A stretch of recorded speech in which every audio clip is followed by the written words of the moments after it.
The Gonzalez family lived in a small town in Texas. Gabriel, Maria, and their children, Ana, 16 years old, and Pedro, 10 years old, had crossed the border illegally 8 years ago, leaving behind their hometown in Mexico in search of a better life. The journey had been long and dangerous, filled with sleepless nights and the constant fear of being caught. But they had made it. Now they were trying to build a future, even if it meant living in the shadows. Gabriel worked tirelessly as a construction worker, taking any job he could find. His hands were rough from years of laying bricks and mixing cement under the scorching sun. Maria worked as a house cleaner, moving from one wealthy household to another, scrubbing floors and doing laundry for people who barely acknowledged her presence. Despite their struggles, they were proud of what they had built: an honest life, a home, and children who were receiving an education. Pedro and Ana attended the local school where they did their best to blend in. Ana was an excellent student, always sitting in the front row, taking notes, and dreaming of one day becoming a doctor. Pedro, still young, loved playing soccer, but had learned to be cautious about who he trusted. The family lived in a constant state of vigilance. Despite all the hardships, the hope for a better future kept them united. But fear was a constant companion. ICE, Immigration and Customs Enforcement, had increased its raids in the city, especially in immigrant neighborhoods. Rumors spread quickly. Someone's cousin had been detained. A family from down the street had disappeared overnight. Gabriel knew friends who had been deported suddenly, ripped away from their families. Every night, he would remind Maria and the children about their emergency plan. If they come to the door, don't open it. Stay quiet. Hide if you have to. The windows were covered with thick curtains. Their movements outside were calculated, and their interactions with strangers were reduced to the bare minimum. One evening, as they sat for dinner, Pedro, curious and innocent, asked, "Dad, why can't we have a car like the other kids' parents at school?" Gabriel exchanged a look with Maria, who sighed before replying, "Because we need to be discreet, son. The less attention we attract, the better." A few days later, Gabriel stopped by a local market to pick up some groceries.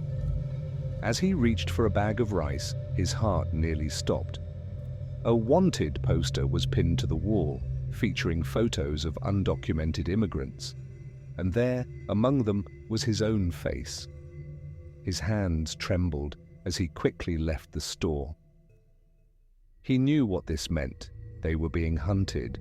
The family made a quick decision to seek refuge at the home of Javier, an old friend who had legal residency.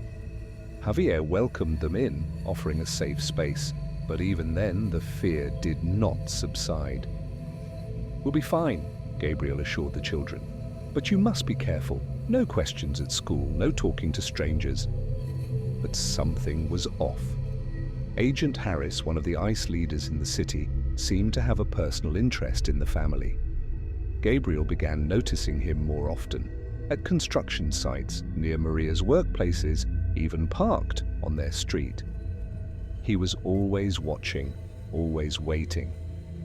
One night, as Gabriel walked home, he noticed a black car following him. His pulse quickened. He turned a corner, took an unexpected route, and eventually lost the vehicle. But the message was clear: they were being watched.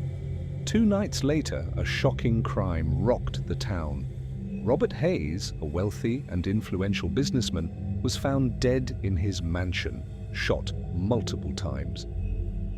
The next morning, the police received an anonymous tip claiming that Gabriel had been seen near the crime scene.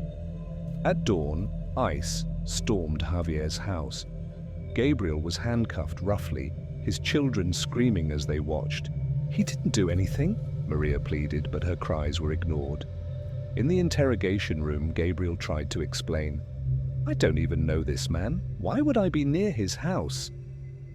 Harris leaned in, his cold smirk unwavering. "We have witnesses. You were there. It's over." While Gabriel was behind bars, Maria refused to stay silent. She knew something was wrong. With the help of Javier and a journalist named Sarah Miller, she began digging for answers. What she found was disturbing. Robert Hayes had been involved in a real estate corruption scheme, and Harris, the ICE agent, had close ties to him.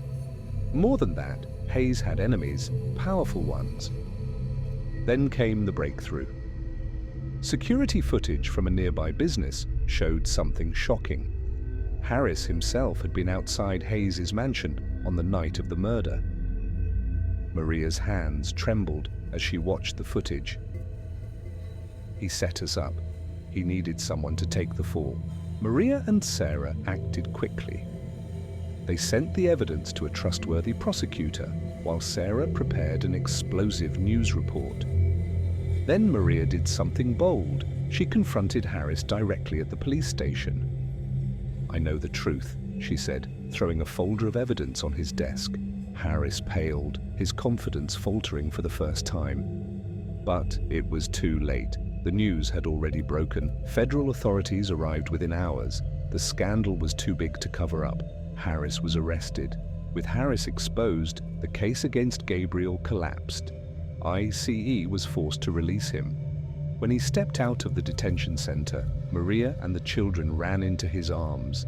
Tears streamed down their faces. "We did it," she whispered. Epilogue. The fight continues. Though Gabriel was free, the family's struggle was far from over.